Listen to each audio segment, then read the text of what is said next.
Okay, chapter number 5 में कितने parts है टोटल? बोलने का मन नहीं कर रहा तुम्हारा। कितने पार्ट्स है total? 6 parts. How many parts? 6 parts. वो मुझसे ही पूछ रही है कितने पार्ट्स, मैंने कहा 6 पार्ट। करी हाँ। किसी का रिजल्ट आया क्या बेटा?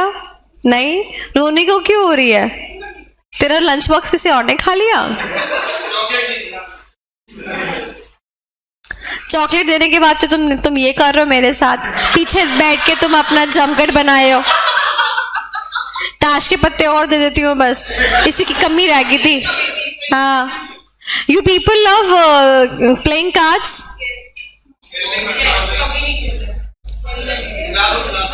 या फिर क्या बोलते हैं, those cards which are now in trend, Uno. Uno cards, normal cards जिनके क्वेश्चंस तुमने बचपन में सॉल्व करे हैं। राइट। चिड़िया ही तो ये, चिड़िया आने की प्रोबेबिलिटी बताओ, तेरा आने की प्रोबेबिलिटी बताओ, ए आने की प्रोबेबिलिटी बताओ। ऐ तेरी, मैं तो बोलती थी, मैं सर मेरे को खेलना ही नहीं, मेरे पापा ने मना करा है, जुआ नहीं खेलते। मेरे को क्वेश्चन ही सॉल्व नहीं करना। खत्म। चलो, तो चैप्टर नंबर 6 में कितने, चैप्टर नंबर 5 में कितने parts? 6 parts. A B C D E F. A part was in relation to, पक्का? किसका deduction? Part B is in relation to?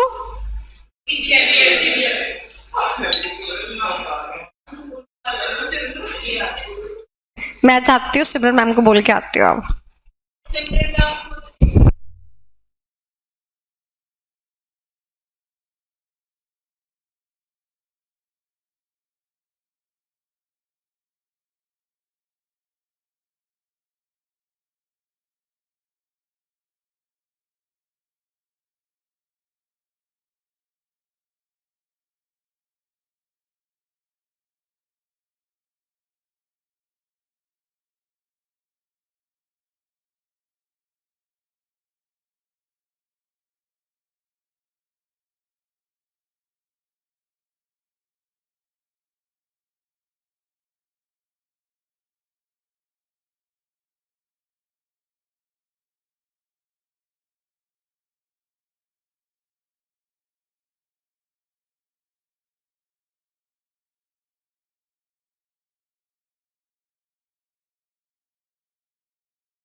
वाह, good results this time.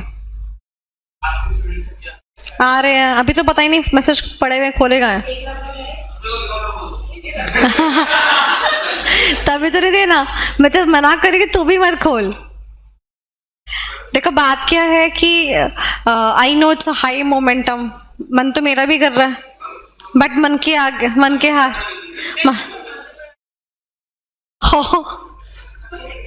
Then how can I expect my students to be concentrating over? नहीं, okay fine। तो मुझे parts बताओ, चलो। Part A is in relation to, right? Part B is in relation to, Part C, technical concepts। Part D, Part E, Part F,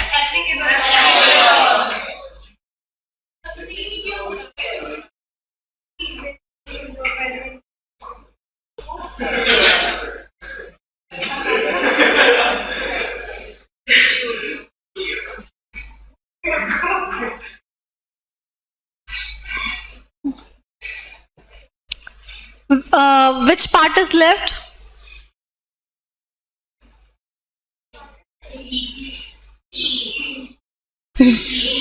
क्या ही कर रहे हो? ए हो चुका है, बी हो चुका है, सी हो चुका है, डी हो चुका है, एफ हो चुका है। Giving you just 5 minutes, revise कर लो जो फ्लो चार्ट बनाए हैं ना मैंने, A B C D E के एफ के फ्लो चार्ट से एक बार रिवाइज कर लो जरा। तुम्हारा पढ़ने में इतना लगे मन। ए फॉर आयुष,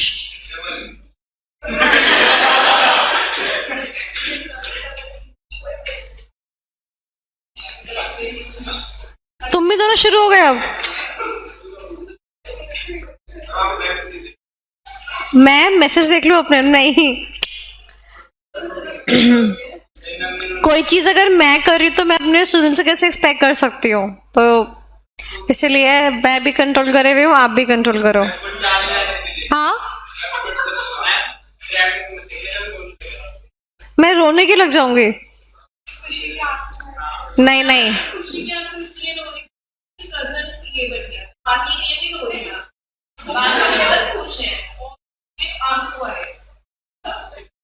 किसके आंसू आए? अच्छा,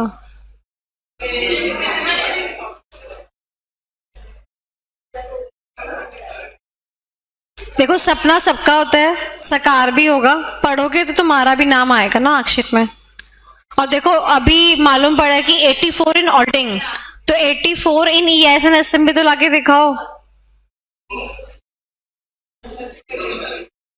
हाँ, कह रहे हल मैम छोटी मोटी बात कर दी।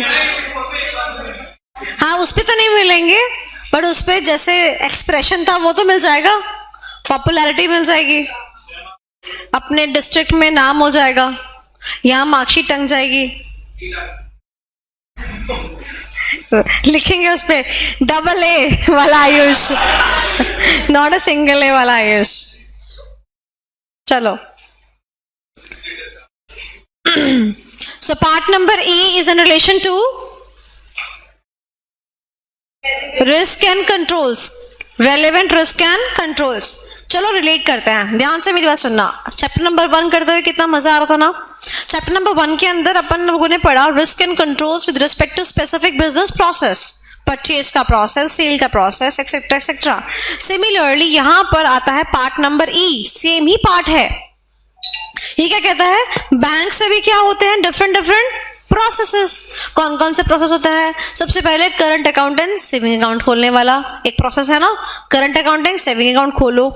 सेकंड, लोन मिलता है कि नहीं मिलता, तो लोन का भी क्या है? एक प्रोसेस है। क्रेडिट कार्ड मिलता है कि नहीं मिलता है, उसका भी क्या है? एक प्रोसेस है। बैंक जो है मॉर्गेज करवाता है, that is also a process. और बैंक के पास जो पैसा आता है वो बाकी जगह इन्वेस्ट करता है, that is also a process in the bank. So हमारे को कितने प्रोसेस पढ़ने हैं? 5 प्रोसेस पढ़ने हैं, और 5 के क्या करने हैं? रिस्क एंड कंट्रोल्स करने हैं। 5 प्रोसेस कौन कौन से हैं वो? सबसे पहले आता है आपका कासा। कासा यानी कि current account and savings account. I repeat, current accounts and savings account. CASA की फुल फॉर्म भी आ सकती है एग्जाम के अंदर कि कासा की फुल फॉर्म क्या होती है? Current account and savings account. Next आ गया आपका क्रेडिट कार्ड इशू करने का प्रोसेस। किसी ऐरे गहरे नथु गहरे को क्रेडिट कार्ड इशू कर दे, बिना क्रेडिबिलिटी देखे क्रेडिट कार्ड इशू कर दे? नहीं ना। लोन्स एंड एडवांसेस, सिमिलरली किसी का लेवल जाने बगैर उसको लोन दे दे? नहीं, पॉसिबल ही नहीं है। Next is treasury. मैंने आपको बताया था ना कि बैंक आगे जाके अपने इन्वेस्टमेंट्स करते हैं। At the back stop talking. अपने अपने मोबाइल फोन्स में देख सकते हो, वो अलाउड है, बट बात करना अलाउड नहीं है। And put your phones on silent mode. Next is mortgages.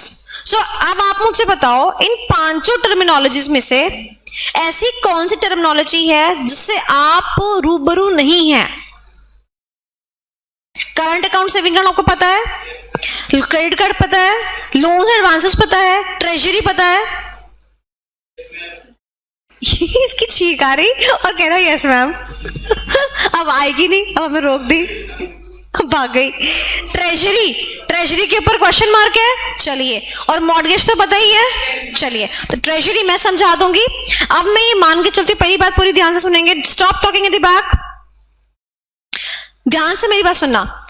यहां पर दो चीजें हैं, पहला है प्रोसेस फ्लो और दूसरा है उसके रिस्क एंड कंट्रोल्स।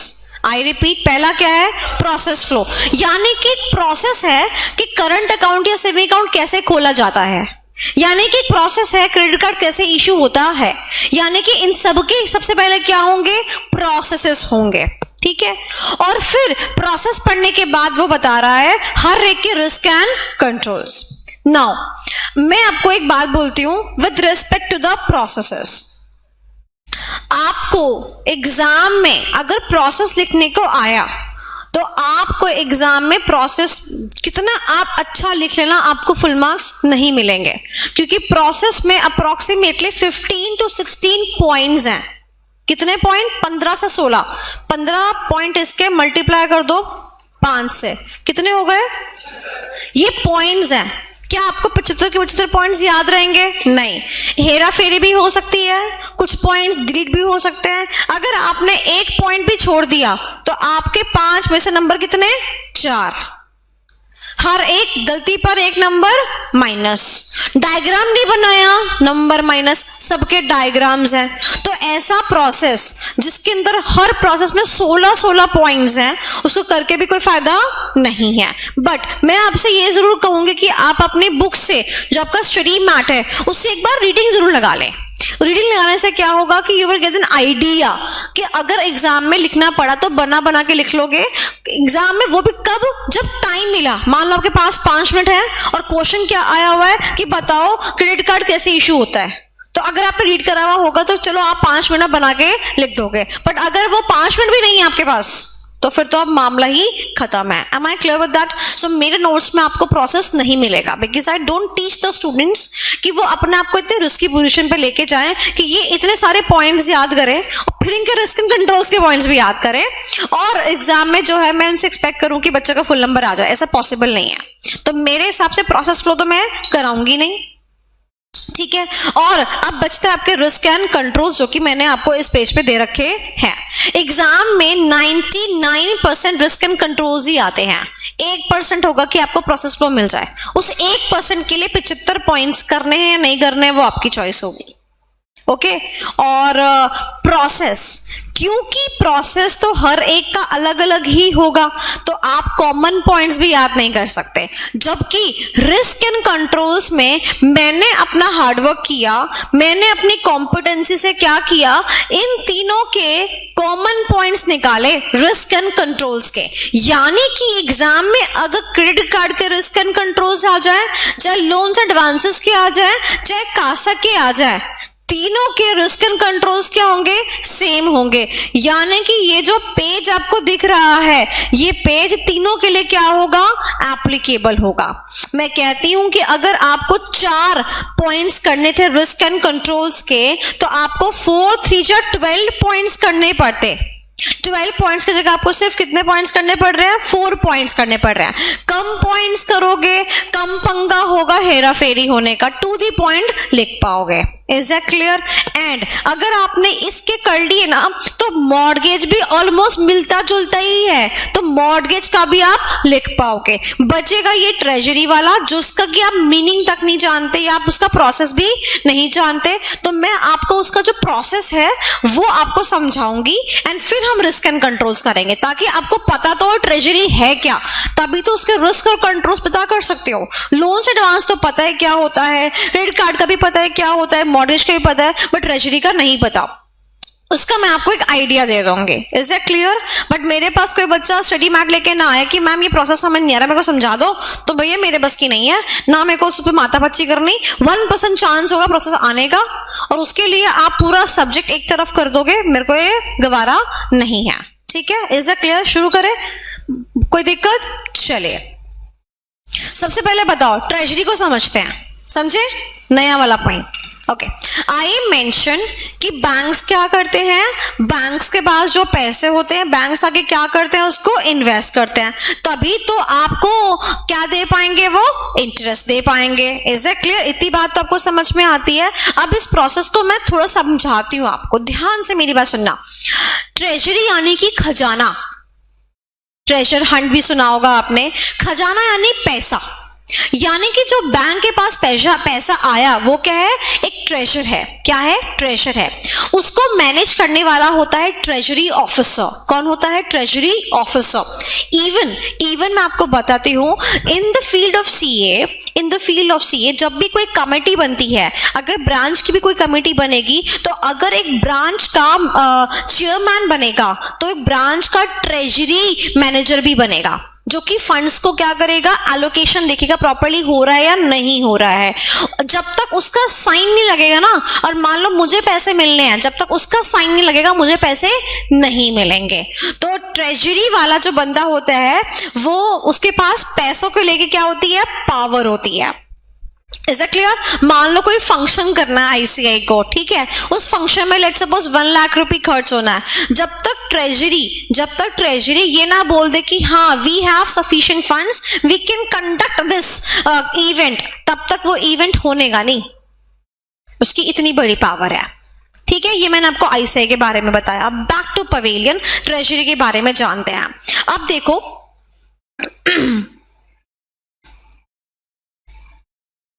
देखो एग्जाम्पल से समझेंगे, ध्यान से मेरी बात सुनना। मैंने सिद्धि से कहा, मैंने सिद्धि से कहा कि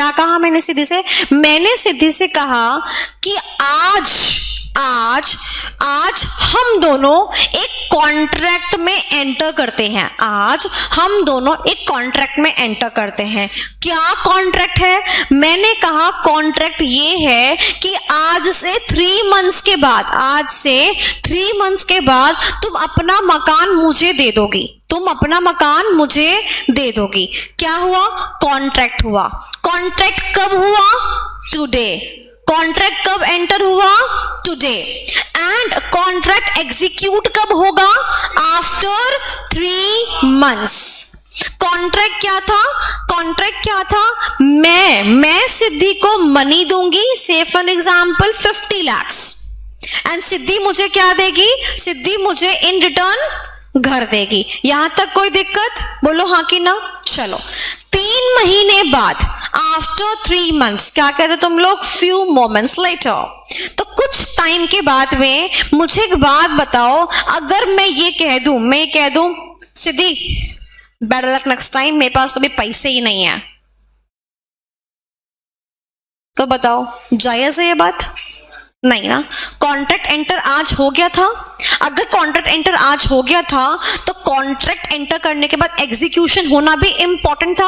आप लोगों ने इंडियन कॉन्ट्रैक्ट एक्ट भी पढ़ रखा है। अगर कोई चीज में आपने कॉन्ट्रैक्ट कर लिया है तो उसका एग्जीक्यूशन करना ही पड़ेगा, otherwise it is going to very good breach of the contract and the provisions for the breach of the contract shall imply.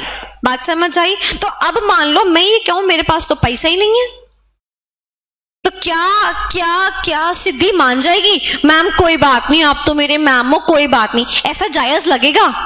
क्या ये सिद्धि ऐसे कर देगी? शायद सिद्धि कर दे, बट रियल वर्ल्ड में we all are business people. Real world में कोई भी नहीं करेगा, है ना, कोई भी नहीं करेगा। सिद्धि मुझसे क्या कहेगी? मैम बाय हुक और by crook arrange the funds, and आपने मुझसे कॉन्ट्रैक्ट किया था ना, arrange the funds and give it to me and then I will be giving you my house. Is that clear? बोलो हाँ कि ना। सिमिलरली सुनना मेरी बात ध्यान से। बैंक ने, मान लो मेरी जगह बैंक ने ये कॉन्ट्रैक्ट एंटर किया होता, अब बैंक जो क्या कह रहा है 3 महीने बाद मेरे पास पैसा नहीं है। अरे मेरे पास 4 लोग आए थे, कहते हमारा सेविंग बैंक अकाउंट खाली कर दो और मुझे मेरा पैसा दे दो। अब कस्टमर आएगा, मना थोड़ी कर देंगे, उसका पैसा है, हमें वापस करना पड़ा। बट हमने सोचा था वही पैसे से हम ये घर खरीद लेंगे, बट वो पैसा तो कस्टमर ले गया। क्या करें हम, तो अब हाथ में हमारे कुछ नहीं है, तो क्या बैंक की बात सीधी मान लेगी? नहीं मानेगी। इसको क्या बोलेंगे? Treasury management. तो क्या बैंक इस टाइम रिस्की पोजीशन पे पहुंच जाएगा? यस। तो एक रिस्क क्या हुआ? ये वाला कि आपके पास क्या नहीं है? पैसे नहीं है। Is that clear? चलो अब इसी एग्जाम्पल को थोड़ा और आगे एनहांस करते हैं। बेटा मैं फाइनेंशियल मैनेजमेंट में यूके से कोर्स करके आ चुकी हूँ। जितनी आपको बहुत तमीज के साथ ये पढ़ा सकते हो ना, उतनी तमीज से शायद ही कोई आपको इसको दिमाग में डाल पाएगा। कॉन्सेंट्रेट हियर, मैं थोड़ा हायर लेवल पे लेके जाने वाली हूँ, ठीक है। मैंने कहा सिद्धि से अब इस मनी की बात नहीं करते, ठीक है। मैंने कहा सिद्धि से, सिद्धि तुम मुझे 3 महीने बाद अपना घर देना, मैं तुम्हें बदले में, सुनना, मैं तुम्हें बदले में कंपनी एक्स के शेयर्स दूंगी। मैं तुम्हें कंपनी एक्स के शेयर्स दूंगी जिनकी वर्थ आज इतनी है, जितनी भी हो। अगर सिद्धि ने एनालाइज किया और सिद्धि को सही लगा तो सिद्धि कॉन्ट्रैक्ट में एंटर कर जाएगी। अगर सिद्धि ने एनालाइज किया कि नहीं यार, मुझे तो ये लगता है ये कंपनी के शेयर्स तो डूबने वाले हैं और मैं तो अपने 50 लाख का घर गवा दूंगी इन शेयर्स के बदले, तो क्या पता सिद्धि मना कर दे कि मैम मैं कॉन्ट्रैक्ट में एंटर नहीं कर रही। इतनी बात समझ आती है? दोबारा बोल रही हूं। तो क्या सिद्धि एनालाइज करेगी? बिल्कुल करेगी। क्या एनालिसिस सिद्धि के पॉइंट ऑफ व्यू से होगा? क्या एनालिसिस मेरे पॉइंट ऑफ व्यू से भी होगा? बिल्कुल होगा। Basically it's a kind of two way contract. हर एक जना क्या करेगा? एनालाइज करेगा। ठीक है भाई, कर लिया, एनालाइज कर लिया। सेम वे आफ्टर 3 मंथ्स मुझे बताओ, क्या मेरे पास जब सेटलमेंट का टाइम आता है तो क्या मेरे पास कंपनी एक्स के शेयर्स होने चाहिए? अब ये जैसे पैसे मांग रही थी, मेरे पास क्या होने चाहिए थे? पैसे। तो आज मैं किसमें एंटर करी हूं कि कंपनी एक्स के ये शेयर दूंगी जिसकी वर्थ ये है, तो क्या मुझे उस टाइम पे कंपनी एक्स के शेयर्स होल्ड करे हुए होने चाहिए? यस, डेफिनेटली होने चाहिए। शेयर्स बोले तो सिक्योरिटीज, कुछ भी हो सकता है, डिबेंचर्स एक्सेट्रा, कुछ भी। तो मैं क्या बोलूंगी? मैंने एक लार्जर वर्ड यूज कर लिया विच इज सिक्योरिटी। यानी कि अगर मैंने कॉन्ट्रैक्ट आज एंटर किया, I am going to provide you with certain securities, an number of securities, तो सामने वाले को मुझे 3 महीने पूरे होने के बाद, यानी कि at the time of settlement मुझे क्या देनी पड़ेगी? वो सिक्योरिटीज देनी ही पड़ेगी। जायज बनते हैं इस बात को? ठीक है। अब मैं कहती हूं नहीं है मेरे पास, वापस वही, नहीं है मेरे पास। Now what's next? क्या सिद्धि मान जाएगी? नहीं। तो जिस प्रकार से फंड्स का मुझे अरेंजमेंट करना पड़ेगा, सेम उसी प्रकार से मैं आपको फाइनेंस की दुनिया की बात बताती हूं। ये कॉन्ट्रैक्ट मैंने एंटर कर दिया है तो मुझे इस कॉन्ट्रैक्ट को क्या करना पड़ेगा? एग्जीक्यूट करना पड़ेगा। मैं आफ्टर 3 मंथ्स, लेट सपोज मैं आपको डेट लेके चलती हूँ, आफ्टर 3 मंथ्स इज 30 सितंबर, ठीक है, एंड 31 जुलाई, राइट? 31 जुलाई, अगस्त, सितंबर, नहीं 30 जून, है ना? 3 मंथ्स हो गए ना। तो 30 सितंबर को मुझे क्या करना पड़ेगा?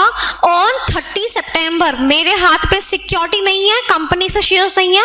अब कंपनी एक्स के शेयर्स मुझे परचेज करने पड़ेंगे। अब कंपनी एक्स के शेयर्स चाहे कितने रुपए पे प्राइस्ड हो, मुझे क्या करने पड़ेंगे? परचेज करने पड़ेंगे। लेट्स सपोज कंपनी के शेयर्स उस टाइम पर 40 लाख के थे, आज वो 55 लाख के हो गए, तो मुझे आज की डेट पे परचेज करना पड़ेगा 55 लाख, और मुझे सामने से क्या मिलेगा? घर मिलेगा, उसकी वर्थ 50 लाख है, तो मुझे लॉस हो रहा है एग्जीक्यूशन पे, बट ये तो मेरी ही कमी की वजह से मुझे लॉस हो रहा है ना, ये कॉन्ट्रैक्ट मुझे एग्जीक्यूट करना ही पड़ेगा।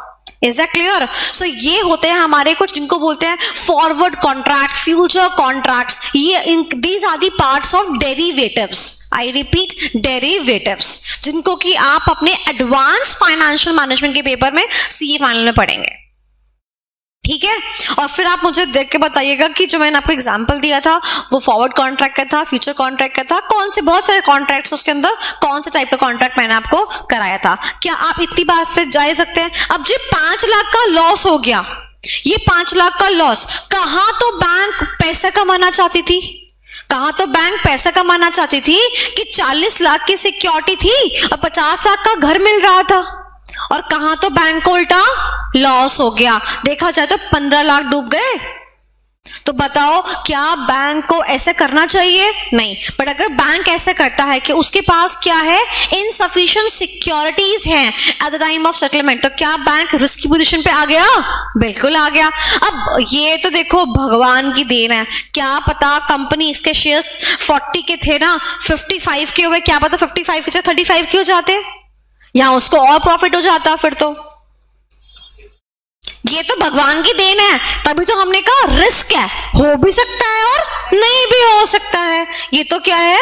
रिस्क है। Is that clear? बोलो हाँ कि ना। चलो अब एक और चीज, अब तो बहुत ही सिंपल चीज रह गई है। मान लो हमने जो हमारा ट्रेजरी मैनेजमेंट का जो टीम है, हमने टीम में मिलकर क्या डिसाइड किया कि हम इन्वेस्टमेंट जो करने वाले लेट्स सपोज हम ना बजाज कंपनी के n नंबर ऑफ शेयर्स खरीदने वाले हैं, ये हमने डिसाइड किया। ठीक है, तो जो डिसाइड किया है वही खरीदोगे, वो नहीं खरीदोगे तो क्या आ जाएगा? रिस्क आ जाएगा। क्यों? क्योंकि एंट्री किसी और की, एंट्री बजाज के पास होके रखी होगी, आपने खरीदे कुछ और होंगे। बोलो हाँ कि ना। तो ये क्या है? रिस्क। समझ आया? कुछ भी नहीं ट्रेजरी मैनेजमेंट, कुछ था ट्रेजरी मैनेजमेंट? कुछ भी नहीं था। ट्रेजरी मैनेजमेंट का मतलब जो बैंक के पास पैसा आया उसके रिस्पेक्ट में उसका मैनेजमेंट कर लिया तो अच्छी बात, नहीं किया तो क्या राइज हो जाएगा? रिस्क राइज हो जाएगा। चलिए निकालिए, ट्रेजरी कहीं कर लेते हैं सबसे पहले। These 4 points नीचे आ जाए। सबसे पहले इनसफिशिएंट फंड्स फॉर सेटलमेंट। बताओ ये कौन से वाला पॉइंट है? पैसा नहीं था, अब क्या करना पड़ेगा? सेटलमेंट तो करना ही पड़ेगा, टाइम नहीं करना पड़ेगा, कुछ भी करो पर करना तो पड़ेगा ही पड़ेगा। चलिए, इनसफिशिएंट सिक्योरिटीज फॉर सेटलमेंट, क्या करना पड़ेगा? अब तो सिक्योरिटी देनी ही पड़ेगी, यानी कि आपको सिक्योरिटीज रखो and that too with a margin. Margin का मतलब क्या है?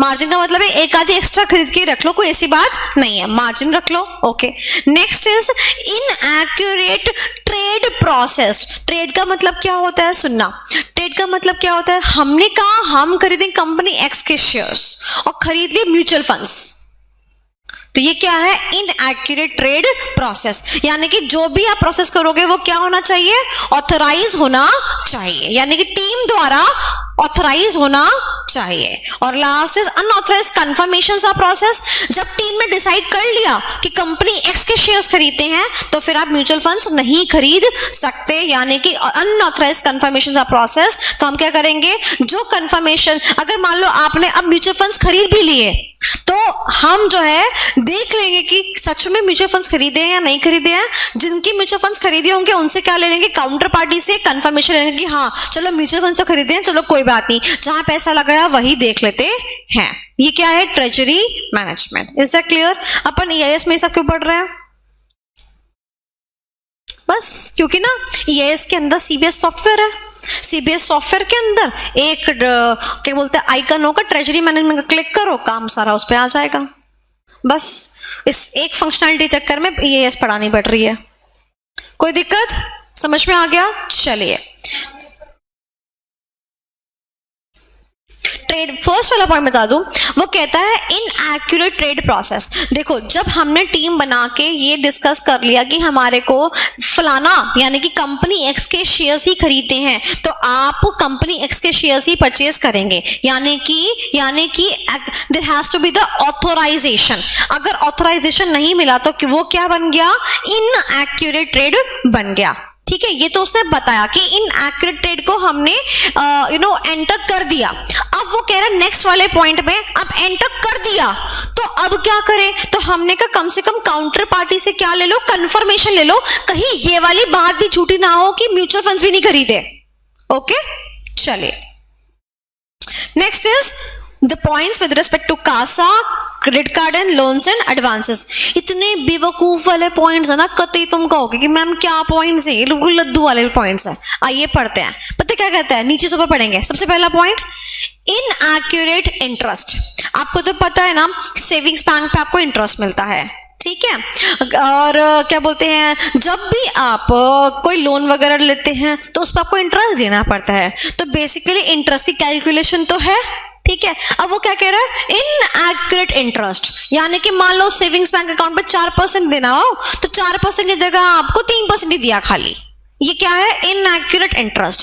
आपको लोन आपने लिया 18% रेट ऑफ इंटरेस्ट पे, 18 की जगह क्या हो गया, 19% इंटरेस्ट। तो एक बात मुझे बताओ, सीबीएस तो सॉफ्टवेयर है ना, उसके अंदर अगर तुमने सेविंग बैंक खोल लिया, अब तो चाहे किसी का भी सेविंग्स बैंक अकाउंट हो, सबको 4% मिलेगा अगर 4% का सॉफ्टवेयर में डाल रखा है। मतलब ये बेफुजुल की बातें कर रहा है, बाल की खाल निकाल रहा है कि नहीं निकाल रहा है। तो क्या कह रहा है, इनएक्यूरेट इंटरेस्ट। हमने कहा फालतू की बात मत कर, it should be automatically calculated with the help of the CBS. फालतू का रिस्क एंड फालतू का कंट्रोल। बेसिकली सीबीएस जो सॉफ्टवेयर है ना, ये उसकी थोड़ी सी क्रेडिबिलिटी को इंक्रीज कर रहा है और कुछ नहीं है। इतनी बात समझ आई। आप करेंगे फर्स्ट वाला पॉइंट। जो बेटा फर्स्ट वाला पॉइंट है ना और जो सेकंड वाला पॉइंट है अ बिट कंफ्यूजिंग, तो उसको आराम से करेंगे। पहला पॉइंट क्या कहता है, credit line setup is not authorised and not as per banks policy. Bank की पॉलिसी के अनुसार क्या नहीं है, CLS। तो पहले समझते हैं ये CLS क्या है, CLS क्या है। एक बात मुझे बताओ, अगर मान लो कोई पर्सन है, इसकी सैलरी जो है बहुत आसान ले रही हूं, 12 लाख पर एनम है, ठीक है। कितनी है, 12 लाख पर एनम है। तो बैंक जो है अपनी पॉलिसी तो बनाएगा ना कि भाई जो बंदा 12 लाख सालाना कमा रहा है, मैं उसको कितना लोन दे दूं। तो मैं मान के चलती हूं कि 12 लाख पर एनम में 50% तो उसका खर्चा ही होगा। मैं आपको मोटा मोटा बता के चल रही हूं, मैं आपको मोटा मोटा बता के चल रही हूं। तो 6 लाख तो ये खत्म हो गया, ठीक है। 6 लाख पर एनम खत्म हो गया। और मैंने कहा भैया टैक्स भी तो जाएगा, गवर्नमेंट टैक्स भी लेगी। तो मैंने कहा भैया ले देगी, इसके पास 4 लाख रुपए बचेंगे। तो ये कितनी किस्तें चुका सकता है मैक्सिमम, जितनी एक साल में 4 लाख तक की किस्त निभा सकता है। तो मुझे इसे कितना लोन देना चाहिए कि इसकी किस्त कितनी बने, 4 लाख साल की बने। लाइक सपोज कि 5 साल का लोन है तो 4 साल 4 लाख 4 लाख 4 लाख 4 लाख और 4 लाख। ये मेरी बैंक की पॉलिसी है, ठीक है। तो अब मुझे बताओ इसको लोन कितना मिलना चाहिए था, इतना कि प्रिंसिपल प्लस इंटरेस्ट मिलके 4 5 जा 20 लाख का ही इसको क्या मिलना चाहिए था, मैक्सिमम लोन मिलना चाहिए था। बात समझ आई। बट हमने कितना लोन दे दिया उसको, 50 लाख। ठीक है क्या, बताओ। नहीं, तो जो 20 लाख है ना, 20 lakh is credit line setup को क्या हुआ क्रेडिट लाइन सेटअप यानी कि कितना हम उसको उधार दे सकते हैं। और सेटअप वर्ड क्यों यूज किया गया, क्योंकि ये जो लाइन है ना, ये डिटरमाइन की जाती है depending upon the banks policy, bank के जो फीचर्स है। जितना अच्छा बैंक होगा उतना CLS डिक्रीज करता जाएगा, जितना अच्छा बैंक होगा।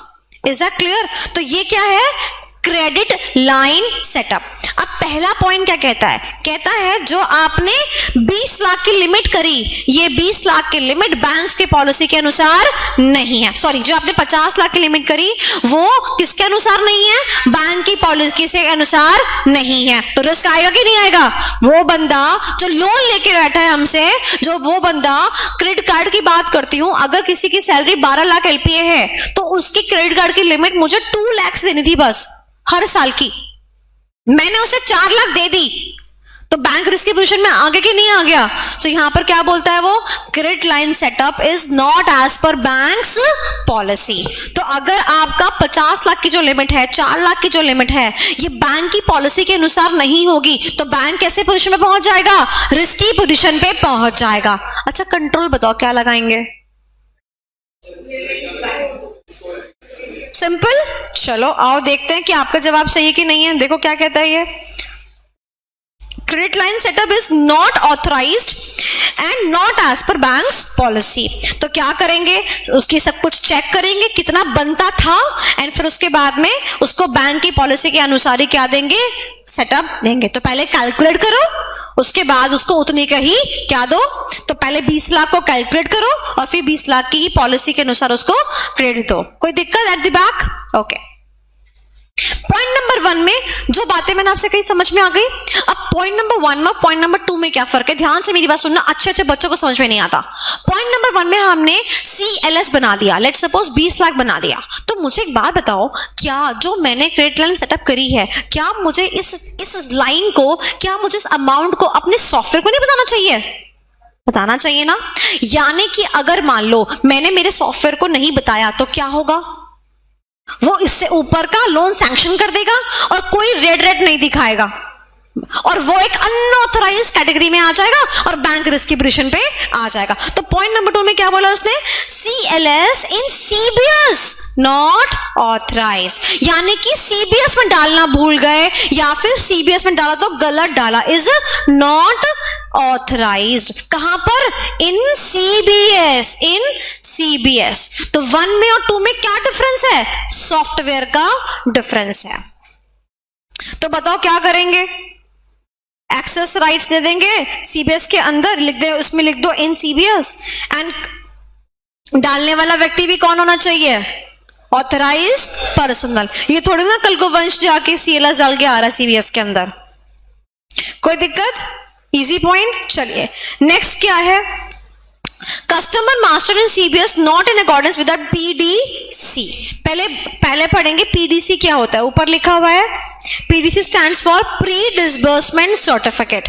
आप ध्यान से मेरी बात सुनेंगे, मैंने एनालाइज करा सब कुछ, ठीक है, मैंने क्या किया, एनालाइज किया सब कुछ, और मैंने ये तय किया कि मैं जो हूं सिद्धि को सिर्फ और सिर्फ 5 लाख का लोन दे सकती हूं, ठीक है। तो मैं आपको प्रोसेस का एक पार्ट बताती हूं। लोन सैंक्शन करने वाला डिपार्टमेंट अलग होता है, लोन कितना दिया जा सकता है उसका डिपार्टमेंट अलग होता है, और इस बात को असेस करना, इसकी क्रेडिबिलिटी को असेस करना, इसका डिपार्टमेंट अलग होता है, ठीक है। अब हम चलते हैं, सबसे पहला जो असेस करेगा, असेस करने के लिए वो क्या मांगेगा, डॉक्यूमेंट्स मांगेगा। हमने डॉक्यूमेंट्स दिए, उसने क्या कर लिया, असेस कर लिया कि हाँ भाई हम इस बंदे को कितना लोन दे सकते हैं। उसके बाद नेक्स्ट डिपार्टमेंट कौन सा आएगा, नेक्स्ट डिपार्टमेंट कौन सा आएगा, जो सर्टिफिकेट देगा। क्या सर्टिफिकेट देगा कि हम जो है इस बंदे को इतना लोन दे सकते हैं। एंड थर्ड डिपार्टमेंट क्या करेगा, असली में लोन देगा, जो वैल्यू सर्टिफिकेट पे लिखी होगी वो वैल्यू का लोन उस बंदे को जाएगा। अल्टीमेट होता क्या है रियल लाइफ में वो बताती हूँ। मैंने प्रीवियसली भी आपको जिक्र किया है with respect to project reports, ठीक है। अब प्रोजेक्ट रिपोर्ट में क्या होता है, जो तो बिजनेसमैन होते हैं ना, बिजनेसमैन बेसिकली क्या करते हैं, वो लोग सामान लेके आते हैं, स्टॉक वगैरह परचेज करते हैं, एंड फिर उसके बाद में चाहे वो मैन्युफैक्चरिंग करके बेच दे, चाहे वो ट्रेडिंग करें, ठीक है, दोनों ही केस में सामान बिक जाएगा, तो जो उनका वर्किंग कैपिटल है वो ब्लॉक हो जाता है। तो वो बैंक्स के पास जाते हैं कि मेरे को ना आप ये वर्किंग कैपिटल मेरा ब्लॉक हो रहा है, यही आप मुझे क्या दे दो, बस थोड़े टाइम के लिए लोन के अमाउंट पे दे दो। इसको क्या बोलते हैं, CC लिमिट। इसी को क्या बोलते हैं, CC लिमिट। तो बिजनेसमैन को क्या मिल जाती है, CC लिमिट मिल जाती है। CC लिमिट का मतलब क्या है कि भाई देखो ऐसा है, मैं स्टॉक लेके आ रहा हूं आज 1 लाख का, तो बैंक क्या बोलेगी, ठीक है भैया तुम 1 लाख का माल लेके आ जाओ, क्योंकि तुम्हारी लिमिट में 1 लाख रुपए है, तुम लेकर आ जाओ। माल लेके आया, लेट सपोज उन्होंने माल नेक्स्ट डे बेच दिया, 1 का 1.5 में बेच दिया, तो 50,000 प्रॉफिट अपने पास चला गया और बैंक का 1 लाख वापस हो गया। इसको क्या बोलते हैं, लिमिट बोलते हैं, ठीक है। तो अब मुझे एक बात बताओ, जो मैंने आपको CC लिमिट बोली 1 लाख की, अगर मान लो बैंक जो है ये बोलता है कि नहीं, मैं तो ये तो छोटा सा बिजनेसमैन है, मैं तो उसको 1 लाख की लिमिट नहीं दे रहा, मैं तो सिर्फ इसको 50,000 की लिमिट दूंगा, तो क्या जो बिजनेसमैन है उसको 1 लाख की लिमिट मिल जाएगी, नहीं मिलेगी। उसको सिर्फ कितने की मिलेगी, 50 की मिलेगी। तो मांगने कितने गया था, 1, मिली कितनी, 50, सर्टिफिकेट पे कितना लिखा होगा, 50। तो इसीलिए कोई भी लोन के लिए प्री डिसबर्समेंट सर्टिफिकेट, प्री यानी पहले, डिसबर्समेंट यानी कि लोन देने से पहले, तो लोन देने से पहले जो एग्जीक्यूट करते हैं, जो लोन देते हैं, जो सैंक्शन करते हैं, सैंक्शन करने से पहले वो आपसे एक सर्टिफिकेट मांगेंगे, उसको बोलते हैं प्री डिसबर्समेंट सर्टिफिकेट। जब तक ये सर्टिफिकेट आप नहीं दिखाओगे तब तक जो है आपको लोन सैंक्शन नहीं होगा। आप घर के लोन्स के बारे में जानते होंगे, लोग भी घर बनाने के लिए लोन्स लेते हैं, राइट। अब लोन मांगा जाता है 50 लाख का, पर सैंक्शन किया जाता है 40 लाख का, यू नो दैट। तो 40 लाख जो सैंक्शनिंग अमाउंट है वो किस पे लिखी होगी? प्री डिसबर्समेंट सर्टिफिकेट की।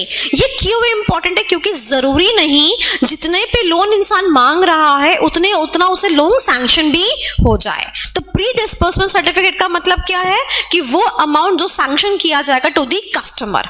Is that clear? चलो अब आते हैं रिस्क पे। क्या बोला? क्या नहीं है पीडीसी के अकॉर्डिंग?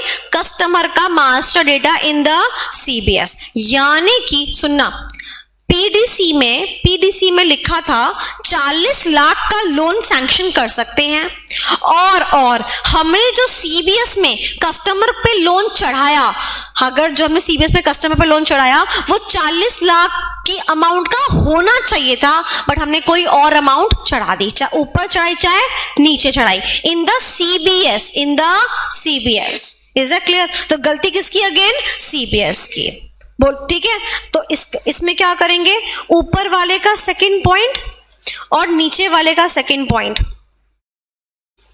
दोनों के पॉइंट्स को क्या कर दो? कंबाइन कर दो। यानी कि सबसे पहले क्या करो कि भैया उतना ही सैंक्शन होगा जितना तुम्हारी औकात है, और उतना ही फिर किस में जाएगा? सीबीएस में चला जाएगा, और फिर तुम्हें सीबीएस के अकॉर्डिंग क्या मिलेगा? क्रेडिट मिलेगा।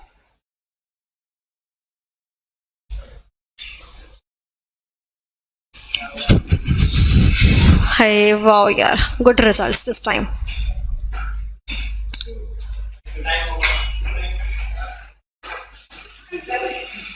अरे एक टॉपिक रह गया, मॉर्गेज। बस एक टॉपिक रह गया, बस आ जाओ। अरे बहुत आसान है, आ जाओ। देखो बहुत आसान है। सबसे last point, unauthorised changes made to loan master data. तो अनऑथराइज्ड चेंजेस है ना, तो क्या लगा दो? आरबीएस। इंटरेस्ट वाला पॉइंट रिपीट हो गया, क्या कर देंगे? सीबीएस खुद से कैलकुलेट कर लेगा। हमने कहा लोन अमाउंट गलत डिसबर्स्ड हो गई, तो हम क्या बोलेंगे कि भैया ऐसा है, जो भी अमाउंट जैसे वहां पे प्री डिसबर्समेंट सर्टिफिकेट था, यहां पर क्या होता है? एप्लीकेशन होता है। तो एप्लीकेशन के अकॉर्डिंग ही क्या मिलेगा आपको? Mortgage is a bit different from loan category, you know that very well, right. तो यहाँ पर एप्लीकेशन होता है, हमने कहा एप्लीकेशन होना चाहिए, plus it has to be duly signed by the authorised person. And उसने क्या बोला? आपने क्या करा? इनएक्यूरेट डिटेल्स कैप्चर कर ली, तो हमने कहा भैया सेकंड टाइम रिव्यू कर ले, ढंग से काम को कर ले। ये सिंपल है, ये आ चुका है। मॉर्गेज करने की जरूरत नहीं है, ट्रेजरी कर लेना और कासा कर लेना। कासा में तीनों आ जाते हैं, तो चाहे कासा आ जाए, चाहे लोन्स एडवांसेज आ जाए, चाहे क्रेडिट कार्ड आ जाए, तीनों में सेम ही रहेगा। तो ये छोड़ के बाकी दोनों कर लेना, एग्जाम के लिए वो दोनों ही करके चले जाओगे, सफिशिएंट रहेगा। ठीक है।